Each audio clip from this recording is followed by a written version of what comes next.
جناب ڈاکٹر فرید احمد پراچا صاحب، سینئر رہنما ہیں آپ جماعت اسلامی پاکستان کی۔ بسم اللہ الرحمن الرحیم۔ بہت اہم موضوع ہے، میں جمعیت طلبہ عربیہ کا شکر گزار ہوں۔ فرق صاحب، امت کا لفظ ہی بہت اہم ہے۔ قرآن پاک میں کسی جگہ میں مسلمانوں کو قوم نہیں کہا گیا، جہاں بھی کہا گیا ہے امت کہا گیا ہے۔ قوم کے لفظ میں قومیں عصبیتوں سے بنتی ہیں، امت عقیدے سے بنتی ہے۔ قوم زبانوں، علاقوں، نسلوں سے بنتی ہے، امت ایمان سے بنتی ہے۔ ہمیں تین امت کے لفظ میں تین اہم چیزیں شامل ہیں۔ ایک تو کہا گیا ہے اِنَّ هَٰذِهِ أُمَّتُكُمْ أُمَّةً وَاحِدَةً، پھر ہمیں امت وسط کہا گیا ہے وَكَذَٰلِكَ جَعَلْنَاكُمْ أُمَّةً وَسَطًا لِتَكُونُوا شُهَدَاءَ عَلَى النَّاسِ، امت وسط کہا گیا ہے۔ پھر ہمیں خیر امت کہا گیا ہے کنتم خیر امت اخرجت للناس، ایک مقصدی امت ہے، اور اس مقصدی امت کے ذمے ایک ڈیوٹی لگائی گئی ہے، ساری دنیا میں نکالا گیا ہے۔ تامرون بالمعروف وتنہون عن المنکر، دنیا کے اندر اللہ کا کلمہ بلند ہو جائے، اللہ کا حکم چلنے لگے اور دنیا سے برائیاں ختم ہو جائیں، یہ ایک ٹاسک ہے اس امت کے ذمے۔ دن میں 5 مرتبہ امت بنایا جاتا ہے، ہر نماز میں امت بنایا جاتا ہے، رمضان میں امت بنایا جاتا ہے، حج میں امت بنایا جاتا ہے، عمرہ میں امت بنایا جاتا ہے، یہ امت بنتی ہے۔ اور پھر اس کے بعد یہ جو غزہ کا معاملہ اب ہے، اس میں وہ جو آپ کا ٹاپک ہے اس میں پورا حل بھی آ گیا ہے، موجودہ صورتحال بھی آ گئی ہے۔ یہ صورتحال ہے امت کی کہ ایک طرف تو امت یہ ہے کہ اس کی تعداد کم نہیں ہے، 1,60,60,000,000 تعداد ہے، 57 سے زیادہ آزاد ریاستیں ہیں، دنیا کے وسائل کا 70% سے زیادہ اس کے پاس موجود ہے، ایٹمی طاقت ہے پاکستان، اور تعداد کے لحاظ سے ایک بہت بڑی افواج ہیں ان کے پاس، پاکستان سمیت ترکی، ایران، بے پناہ افواج ہیں، لیکن ایک دن کے لیے بھی جنگ بندی نہیں کروا سکے۔ عیدیں بھی آتی رہی ہیں، رمضان بھی آتے رہے ہیں، سحری بھی اور افطار بھی، پوری امت مسلمہ ایک دن کے لیے بھی وہاں بمباری نہیں رکوا سکی۔ اور اس کے علاوہ 471 دن اگر مقابلہ کیا ہے تو وہاں حماس نے، حزب اللہ نے وہاں پر جتنی جرأت کا مظاہرہ کیا، یہ حل کی بھی بات ساتھ آ رہی ہے کہ حل پھر جذبہ جہاد ہے، حل شوق شہادت ہے۔ انہوں نے جس بات کو بتا دیا ہے امت کے سامنے وہ اتحاد ہے، وہ جذبہ جہاد ہے۔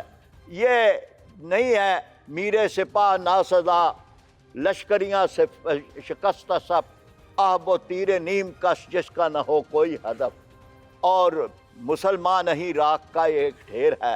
اگر یہی صورتحال ہے تو پھر ہمیں یہ بات سمجھنی چاہیے کہ غزہ والوں نے ہمیں بتا دیا، اور جو آپ کے موضوع کے اندر بات ہے کہ وہاں وہ اگر آپ نوجوانوں کو اس طرح تیار کریں گے کہ جیسے شیخ احمد الیاسین نے تیار کیا تھا کہ حفظ قرآن ان کو قرآن کے حافظ بنائے، کہ وہاں بچہ جو ہے وہ اپنے مکان کے کھنڈر کے اوپر بیٹھ کر، ایک ہی بچہ ہے اور 11-12 سال کا، وہ اس کھنڈر پہ بیٹھ کے تلاوت کر رہا ہے وَلَنَبْلَوَنَّكُمْ بِشَيْءٍ مِّنَ الْخَوْفِ وَالْجُوعِ وَنَقْصٍ مِّنَ الْأَمْوَالِ وَالْأَنفُسِ وَالثَّمَرَاتِ۔ یہ آپ نسل پیدا کریں گے تو پھر یہ امت بچے گی۔ اور اسی طرح سے وہ بچہ کہ جو آپریشن کے ٹیبل پہ لیٹا ہوا، ڈاکٹر اسے بتا رہا ہے کہ تمہارا آپریشن نہیں ہو سکتا، انیستھیزیا نہیں ہے، اور وہ ڈاکٹر کو سمجھا رہا ہے کہ آپ میرا آپریشن کر دیں، میں تلاوت قرآن مجید کرتا رہوں گا اور مجھے درد محسوس نہیں ہوگا۔ دیکھیے حل بھی موجود ہے، امت کو تیار کریں، قوم سازی کریں، نسل سازی کریں، ورنہ یہ جو اس وقت جنہوں نے نہ آپ کا بیلٹ کا فیصلہ مانا، نہ بلٹ کا فیصلہ مانا، نہ صندوق کا فیصلہ مانا، نہ بندوق کا فیصلہ مانا۔ یہ ایک تہذیبی یلغار ہے جو آپ پر مغرب کر رہا ہے۔ اس کے مقابلے میں امت کو امت بننا ہوگا، اس کے مقابلے میں آپ کو نسلوں کو تیار کرنا ہوگا۔ جمعیت طلبہ عربیہ جو کام کر رہی ہے، اس کام کو زیادہ منظم کرنا ہوگا، اور اسی طرح دیگر جو تعلیمی اداروں کے اندر کام ہو رہا ہے۔ تو اس لیے آج کا یہ ٹاپک بھی اہم ہے۔ اس میں جس چیز کو طرف توجہ دلائی گئی ہے، میں یہ سمجھتا ہوں ماشاءاللہ بہت ساری چیزوں کو میں مختصر کرتے ہوئے، آپ کا بھی شکریہ فرق صاحب کہ آپ نے اس کو منظم کیا ہے، اور جمعیت طلبہ عربیہ کا بھی۔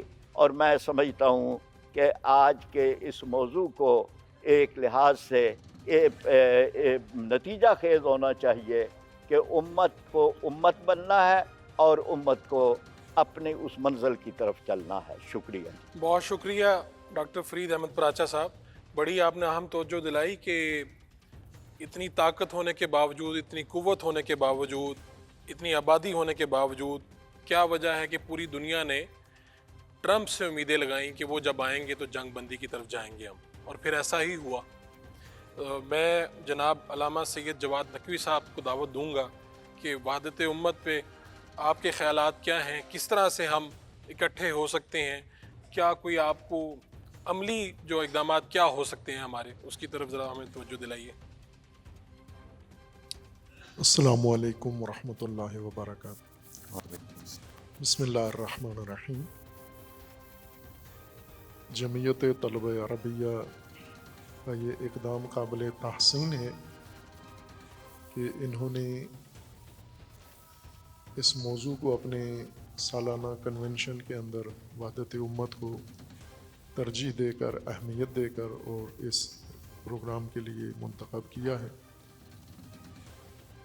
میں چند سالوں سے جمعیت طلبہ عربیہ ان کی فعالیت سے دور دور سے آشنا رہا ہوں۔ ان کا ایک بہت ہی احسن قدم جو ہماری نظروں سے گزرا ہے وہ مدارس کے بارے میں، اصلاح مدارس اور مدارس کے سے متعلقہ وہ امور جو گورنمنٹ سے انہوں نے مطالبے کیے ہیں۔ مدارس کے بارے میں ہمارے ملک میں کافی بحران رہا ہے، لیکن اس کے باوجود بھی اگر میں کہوں کہ سنجیدہ مدارس کے بارے میں اقدام جو میری نظروں سے گزرا ہے وہ جمعیت طلبہ عربیہ کی طرف سے ہوا ہے۔ ان کے میگزین بھی اس بارے میں خصوصی شمارہ نکلا ہے، تو وہیں سے ان کی سنجیدگی کا احساس ہوا، اور ان کے رہنماؤں کا، اور ظاہر ہے کہ مولانا مودودی رحمۃ اللہ علیہ کی شاگردوں سے یہی توقع ہے کہ وہ باقی رسم و رواج اور رائج جو امور ہیں مذہب کے نام پر، ان سے ہٹ کر جو فکری نظریاتی بنیاد ہے اس کے اوپر چلیں، اور انہوں نے یہ قدم اٹھایا۔ اور خصوصاً آج کا موضوع مزید قابل تحسین میرے لیے بنا ہے وحدت امت کا، چونکہ مدارس دینیہ کے طلاب، فارغ التحصیلان، اساتید اور زعماء یہاں تشریف فرما ہیں، تو میں وحدت امت کے حوالے سے مدارس کا کردار اور مدارس کے حوالے سے بات کروں گا۔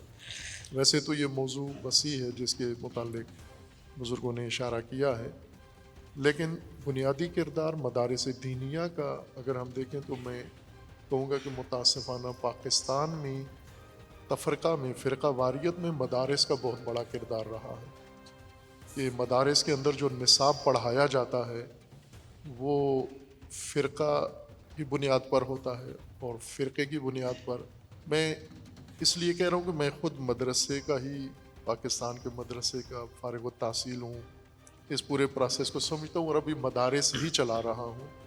میں کوئی لا علم بندہ نہیں ہوں مدارس کے بارے میں،